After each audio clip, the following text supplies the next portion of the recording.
Je suis ravie de vous retrouver aujourd'hui pour la présentation d'une première vidéo consacrée à la réalisation de fonds à l'aquarelle pour vos colos. Première vidéo, pourquoi? Parce qu'il y aura toute une série de vidéos de présentation de matériel, de techniques pour vous aider à réaliser ces types de fonds à l'aquarelle.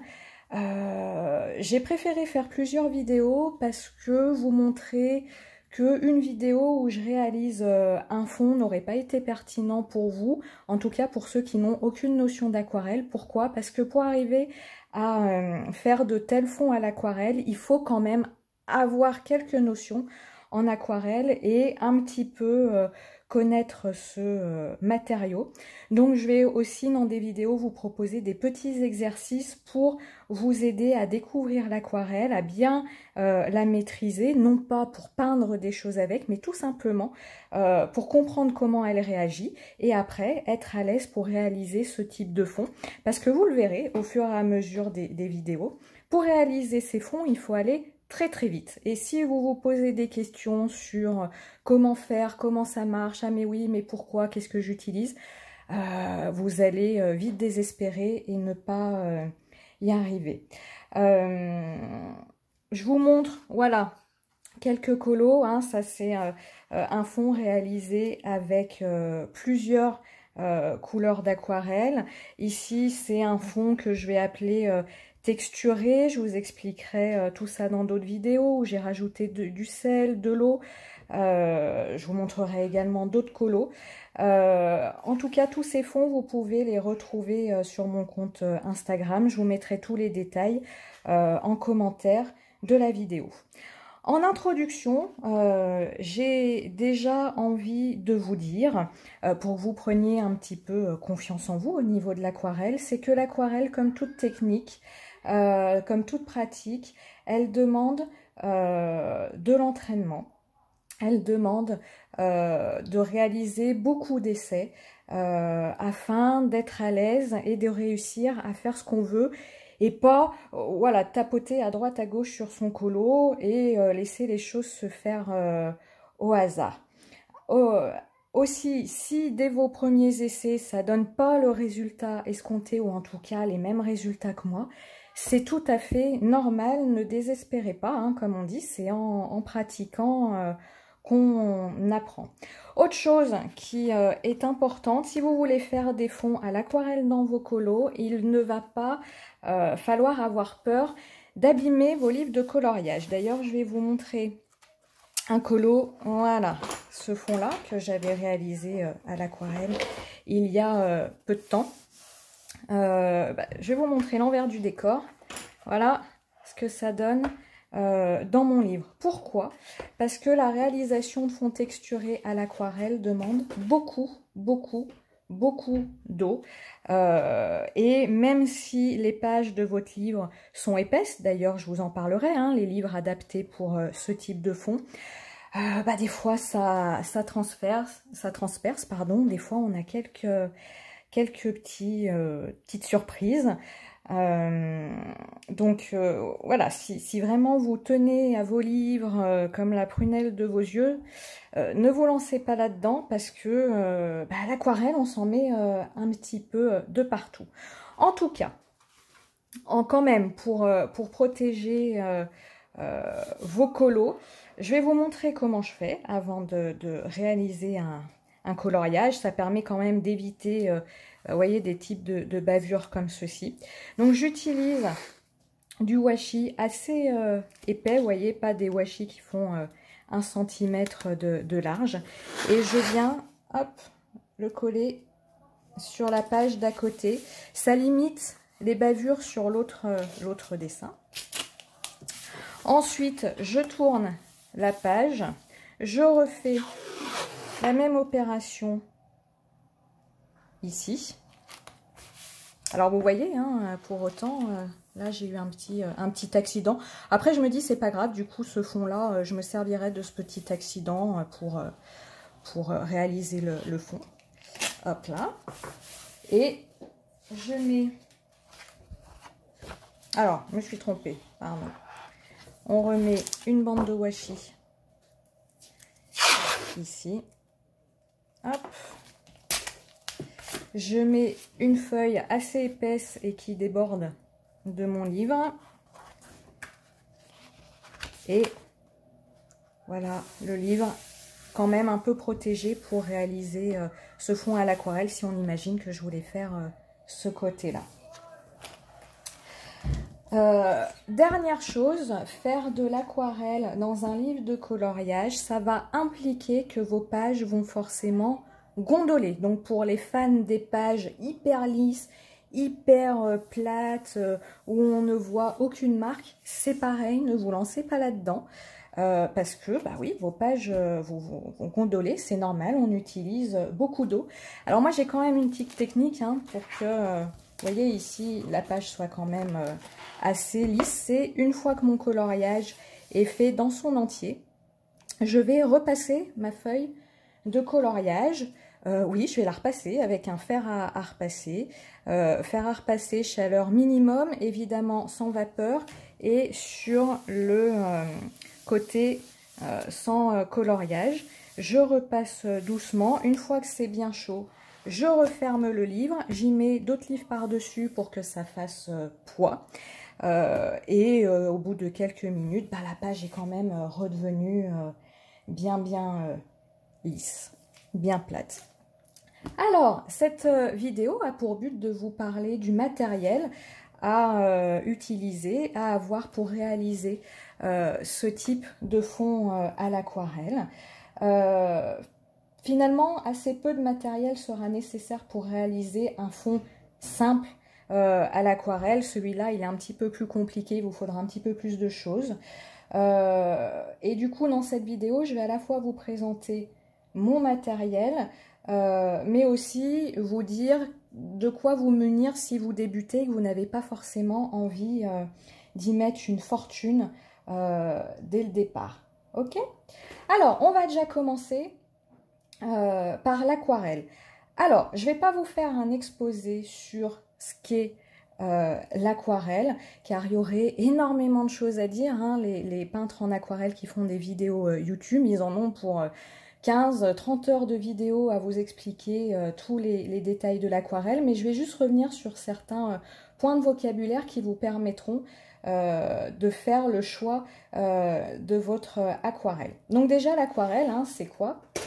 C'est, hop, j'ouvre une palette, c'est des pigments de couleur sous forme présentée, sous forme ici solide ou alors en tube, pigments qui vont être solubles à l'eau et qui vont vraiment se diffuser à condition d'avoir un papier adapté. Ça, je vous en parlerai juste après. Au niveau de l'aquarelle, si vous ne connaissez pas du tout l'aquarelle, vous allez avoir deux types de possibilités. L'aquarelle dite de qualité fine et l'aquarelle dite de qualité extra fine. Que veut dire ces deux mots? Pour simplifier, ça sous-entend que l'aquarelle fine est de qualité un petit peu moindre que l'aquarelle extra fine, qui va être plus résistante à la lumière. Il est dit, mais c'est pas toujours vrai, que les couleurs sont plus intenses, mais l'aquarelle extra fine, elle est aussi beaucoup plus chère que l'aquarelle de qualité fine. Donc si vous débutez en aquarelle et que vous ne voulez pas devenir un professionnel de l'aquarelle, une petite palette comme j'ai ici d'aquarelle qualité fine sera amplement suffisante pour faire les fonds dont je vous parle par la suite. Ensuite, l'aquarelle, je vous l'ai dit, elle se présente sous forme de godet, comme ici, ou de tube. Au niveau du résultat de l'aquarelle, le résultat sera exactement le même que vous preniez un godet ou un tube. Après, il est connu et reconnu que quand on débute en aquarelle, c'est plus simple de débuter avec des godets. Pourquoi? Parce que les tubes, on a tendance à les utiliser comme de la gouache et du coup à gâcher énormément de matière. Et forcément, si on gâche, au bout, il y a un coût qui est quand même important, ce qui est dommage. Pour vous, en tout cas, si vous débutez au niveau de l'aquarelle, ce que je vous conseille, c'est de prendre quelque chose de moyenne gamme, de ne pas prendre des sous-marques, comme on en voit beaucoup circuler sur les réseaux sociaux. Pourquoi? Parce que j'ai eu l'occasion de tester, les aquarelles de sous-marque, c'est bien, c'est pas cher, on vous attire avec énormément de couleurs, mais ça n'a pas les propriétés de l'aquarelle, c'est-à-dire que l'aquarelle, à plus vous allez mettre d'eau, à plus la couleur va être diluée, à plus les couleurs vont se mélanger ensemble, se diffuser au contact de l'eau. Et les qualités vraiment de sous-marque, en fait, on passe de couleurs extrêmement vives en mettant peu d'eau à tout de suite quelque chose d'extrêmement délavé en rajoutant un tout petit peu d'eau. On n'a pas ce que j'appelle un spectre de dilution très important. Or, je reviens sur un exemple un exemple de fond. Ici, j'ai réalisé ce fond avec une seule couleur et vous voyez, on a un spectre de dilution assez important, c'est-à-dire que là, tout en haut, on a la couleur quasi pure. Au milieu, on a la couleur diluée et au milieu, on a quelque chose de progressif. C'est cette progression que ne vous permettra pas de réaliser les aquarelles de marques, de sous-marques qu'on peut trouver à droite ou à gauche. Donc, prenez quelque chose, pas comme je vous disais de l'extra fine, ce serait beaucoup trop cher pour débuter et pour vous munir de plusieurs couleurs. Prenez une qualité fine. Et prenez une aquarelle, une palette de Godet. On m'a demandé combien de couleurs pour commencer. Je vous dirais 12 suffiront. Ici, moi, j'ai une petite palette de 24. Ça suffit si vous avez la patience de travailler vos couleurs et vos mélanges pour réaliser de nouvelles couleurs. Si vous êtes comme moi, à pas avoir spécialement la patience de mélanger la moitié de jaune avec la moitié de vert pour avoir un vert clair, il faudra vous munir de plus de Godet, évidemment. Alors, au niveau du matériel, je vous mettrai les références en commentaire. Vous avez l'aquarelle, la petite palette d'aquarelle chez Sennelier en qualité fine qui est d'excellente qualité et qui vaut une vingtaine d'euros, que ce soit sur les géants des beaux-arts ou que ce soit sur Amazon. Moi, celle que j'ai ici, c'est la première palette que j'ai achetée, qui est la palette Aquafine, elle a 24 godets d'Aller et Rovenet. Je le prononce peut-être pas très bien parce que l'anglais et moi, ça fait 3. Mais si, comme moi, vous êtes une collectionneuse de couleurs, hop, je vous la retrouve. Vous avez en qualité fine et qui est très très bien. Je fais énormément de fond avec cette palette. Il faut juste réussir à l'ouvrir.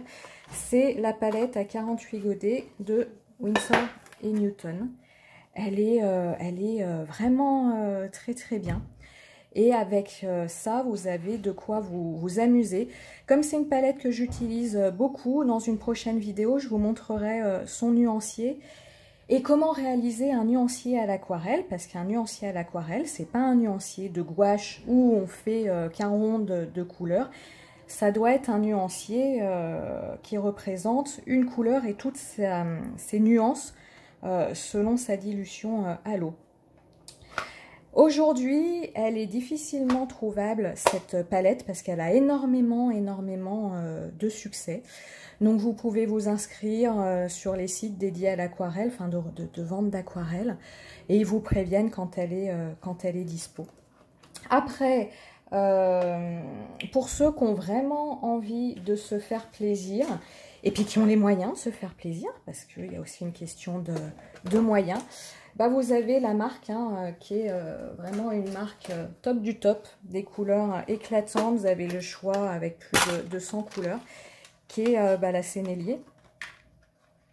Alors ici, vous avez Sennelier, la palette de 48 couleurs. Pareil, dans une autre vidéo, je vous montrerai son nuancier. Ça, c'est juste une petite carte pour me faire un rappel des couleurs.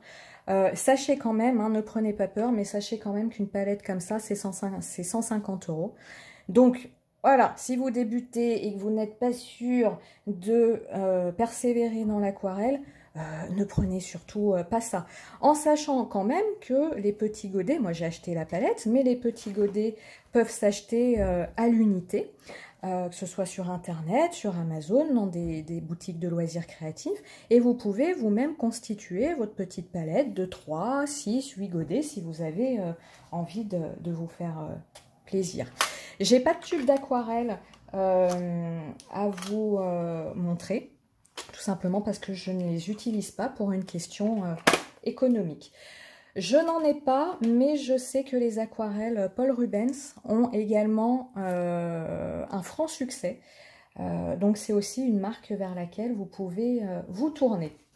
Alors, je n'ai pas les Paul Rubens en aquarelle classique, mais j'ai la boîte parce que on peut en parler. Je vous montre ce que ça donne au niveau d'un colo. Mais vous avez aussi les fonds à l'aquarelle faits aux aquarelles nacrées, comme ici. Donc, en aquarelle nacrée, moi que j'aime beaucoup, avec de bons résultats, bah, vous avez la palette Paul Rubens, hein, celle-ci. Et ma marque chouchou, mais pareil, hein, elle n'est pas spécialement donnée, ce sont les aquarelles Coliro, que vous pouvez retrouver sur le site Coliro. C'est un site allemand, mais vous pouvez commander sans aucun souci. Hein. Il livre dans tout, enfin, voilà, hein, toute l'Europe, partout. Vous avez soit des palettes comme ici, préfaites, hein, à thématique, ou alors vous avez des palettes comme celle-là, vendues vides, et c'est vous qui achetez à l'unité, au fur et à mesure, vos godets. Coliro fait très souvent des promos, moins 10%, moins 20% pour telle et telle raison. Donc pareil, hein, n'hésitez pas à vous abonner à leur site pour recevoir les informations des promotions. Ici, c'est ma palette bleue et grise. Alors, une fois que vous avez choisi votre palette de couleurs, c'est déjà, vous voyez, assez compliqué. Et pourtant, hein, j'ai réduit au max les infos. Il sera important de réaliser au préalable quelques petits exercices pour découvrir vos couleurs, découvrir l'aquarelle, comment ça fonctionne, hein, comment elle réagit au contact de l'eau, au contact de votre papier. Ces exercices, je vous les proposerai dans une prochaine vidéo. On va maintenant passer à une question importante qui est les pinceaux. Alors, pareil, on va faire simple, hein, des pinceaux, il y en existe des centaines et des centaines de références. Moi, j'ai énormément progressé en me munissant d'un pinceau spécial aquarelle qu'on appelle un petit gris. Alors, les pinceaux petits gris ont comme particularité de se gauger d'eau. Et vous voyez ici, pour faire tout le tour, pas l'intérieur, mais tout le tour, j'ai pas eu besoin de recharger mon pinceau en eau et en couleur. Et c'est vraiment des pinceaux qui vous permettent de créer beaucoup de texture au niveau de l'aquarelle. Les petits gris sont appelés petits gris, pourquoi? Parce que les pinceaux en poils naturels sont faits à partir de poils d'écureuil. Alors ceux-là ne sont pas forcément donnés, mais vous en avez aussi en poils synthétiques. Bah voilà, hein, ils sont plus écologiques et ils sont plus économiques aussi. Pour faire un fond de ce type-là à l'aquarelle, il faudra vous munir d'un pinceau de la plus petite taille existante. Alors après, selon les marques, les numéros changent. Vous voyez, ici c'est un numéro 0 chez Raphaël. Après, il y a Da Vinci qui fait aussi des pinceaux. Voilà, leurs références changent. Donc, libre à vous d'aller voir tous ces pinceaux et de prendre, j'insiste, le plus petit. Pourquoi? Parce que si vous prenez un pinceau énorme, allez, je vous montre quand je fais d'autres choses à l'aquarelle, comme celui-là, ne serait-ce que de le poser, enfin, vous arriverez à faire rien avec un pinceau. Vous voyez, ça c'est un Da Vinci référence 5. Vous n'arriverez à faire rien avec un pinceau de cette taille-là. Donc en tout cas, pour les fonds à l'aquarelle, un petit gris avec une taille la plus petite possible. Vous pouvez aussi vous munir d'un petit pinceau lambda pour non pas faire le fond en lui-même, mais pour venir après coup compléter les petits détails, les petites zones que vous auriez oubliées et qui ne sont pas voilà, possibles à réaliser avec ce pinceau-là, ou en tout cas faire des détails avec un petit gris. Il faut déjà être vachement à l'aise à l'aquarelle pour y arriver. Je vous ai montré, hein, vous l'avez vu tout à l'heure, les pinceaux à réservoir d'eau. Alors, un pinceau à réservoir d'eau, hein, c'est un pinceau dans lequel, hop, vous mettez de l'eau ici.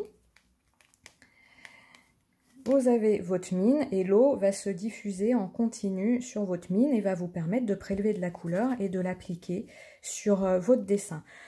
Ces pinceaux à réservoir d'eau, je ne les utilise pas et ne les conseille absolument pas pour réaliser ce type de fond. Pourquoi? Parce que vous le verrez. Pour réaliser ce type de fond, encore une fois, il va falloir réussir à doser l'eau, c'est-à-dire peu d'eau ici, beaucoup d'eau au milieu pour avoir un joli dégradé de couleur et un effet de matière intéressant. Vous n'arriverez pas à gérer l'eau avec des pinceaux à réservoir d'eau, puisque par définition, l'eau coule de façon continue, ou en tout cas de la même façon avec un pinceau à réservoir d'eau. Et c'est pas ce qu'on veut pour réaliser ces fonds-là. Pour réaliser ces fonds-là, on veut de temps en temps très peu d'eau comme ici, beaucoup d'eau comme ici. Donc, pour ça, en tout cas, ces pinceaux-là ne sont pas adaptés. Je vous montrerai d'autres fonds réalisés avec, cette fois-ci, des crayons de couleur aquarellables, où là, j'utilise les pinceaux à réservoir d'eau. Et puis, il vous faudra, alors je vous montre ça au hasard, hop, pardon, un petit pinceau vraiment très bas de gamme, mettez-y 10 centimes, hein, on en trouve, pour appliquer le fluide de masquage sur votre coloriage au moment où vous voudrez protéger le coloriage de votre aquarelle. Mais ça fera l'objet d'une autre vidéo. Au niveau des pinceaux, on a fait le tour de la question. On va maintenant parler du papier. Donc, comme je vous le disais en introduction, pour réaliser ce type de fond à l'aquarelle, tel que je l'ai fait, il va vous falloir utiliser beaucoup d'eau. Et aussi, vous ne pourrez pas réaliser ce type de fond dans tous les livres de coloriage qui sont aujourd'hui sur le marché. Il vous faudra vous munir de livres à pages épaisses. Alors, je vais vous dire ce que j'ai et sur quel livre moi je travaille. Après, je ne connais pas tous les bouquins qui existent au niveau du coloriage. Donc là, c'est pareil, libre à vous de faire des essais et de voir si vos pages réagissent bien ou pas. En tout cas, vous avez tous les livres de Maria Troll, en tout cas tous les livres aux éditions Mus, qui sont parfaits pour faire de l'aquarelle parce que les pages sont très épaisses. Vous avez aussi, je vous les montre, les livres de Anna Carlson. Alors voilà, je vous montre un colo réalisé fond à l'aquarelle dans ces livres là, aucun souci. Alors sur celui-là en plus j'y suis allée, j'ai fait plusieurs couches. Ici il y a des marques d'utilisation de sel. Alors là celui-là il a été bien arrosé d'eau. Vous avez également tous les livres d'Emmanuel Collin, où ceux-là sont faits en papier aquarelle, donc ça tombe bien. Pour réaliser des fonds avec ces colos-là, vous pourrez vraiment vous éclater à faire de vrais fonds à l'aquarelle. Et enfin, je ne les ai pas, mais je sais que Johanna Basford a édité plusieurs de ses livres en édition dite artiste. Ces éditions artistes, en fait, sont des copies de ces livres bien connus, Secret Garden, etc., mais imprimés sur du papier aquarelle. La dernière possibilité, c'est de télécharger des coloriages de façon légale et de les imprimer sur du papier épais. Moi, pour ma part, je les imprime sur du papier Clairefontaine de 110 grammes. Aucun souci avec l'imprimante, ça laboure pas, ça passe bien et il est déjà suffisamment épais pour vous amuser. Autre matériel important, un peu moins rigolo et intéressant, mais très important, un chiffon. Un chiffon très important, l'aquarelle, vous allez en mettre de partout, un chiffon. Et un gros bocal d'eau. Faites pas comme moi, au début, je me mets à l'aquarelle et puis j'ai pris une toute petite tasse d'eau. Autant vous dire que les pinceaux ne se nettoyaient jamais. Donc là, c'est un bocal ouais, hein, qui tient 720 millilitres.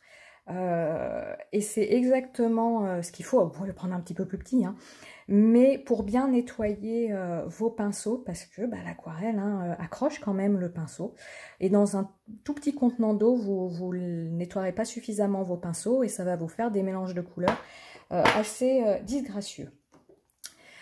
Ceci fera l'objet d'une vidéo en entier, mais le drawing gum, autrement appelé en français le fluide de masquage, qui vous permet de protéger votre colo de l'aquarelle, qu'il n'y ait pas d'aquarelle sur votre coloriage et malgré tout de pouvoir y aller sans avoir peur d'abîmer votre coloriage.